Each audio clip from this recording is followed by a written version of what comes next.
Venga, ya abrimos el abre fácil. Cierra los ojos. Sí, ahora voy a sacar primero la bolsita porque si no nos spoilamos absolutamente todo. Venga. Sí, ¿Qué color crees que nos está? A ver, déjame abrirla. Si te toca Ay, no, ese es el que menos quiero que me toque. Quiero ese, la verdad. ¡Uy! Este está padrísimo.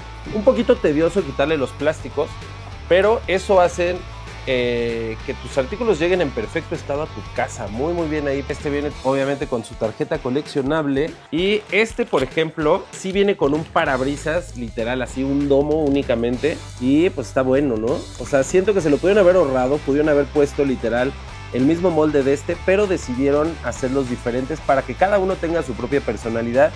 Y este, por ejemplo, la pintura plateada se ve muy, pero muy plateada.